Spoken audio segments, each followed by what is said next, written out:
សួស្តីពុកម៉ែបងប្អូនទាំងអស់គ្នាហ្នឹងហើយថ្ងៃនេះយើងមករៀនពីរបៀបដែលយើងដាក់ tag home នៅលើ iPhone យើងហ្នឹងដោយសារថាឥឡូវនេះដូចនៅក្នុងអេក្រង់របស់ខ្ញុំនេះគឺអត់មាន tag ទេអាវងមូលចុច home ហ្នឹងគឺអត់មានទេអញ្ចឹងដើម្បីដាក់វាបានអ្នកនរគ្នាចូលមកកាន់ setting យើងមក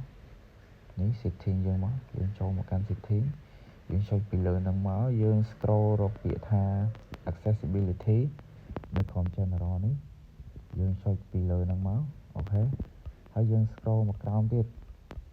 ហើយបន្តមកអ្នកនរគ្នាមើលពាក្យថា touch សញ្ញារូបដៃនេះ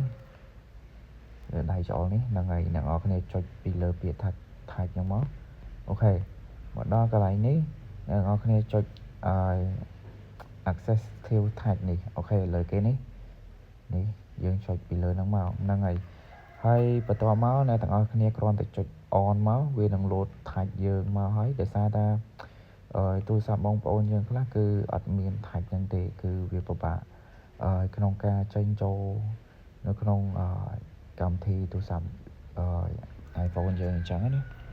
ហ្នឹងហើយវីដេអូយើងមានតែប៉ុណ្្នឹងទេគឺរបៀបដាក់ tag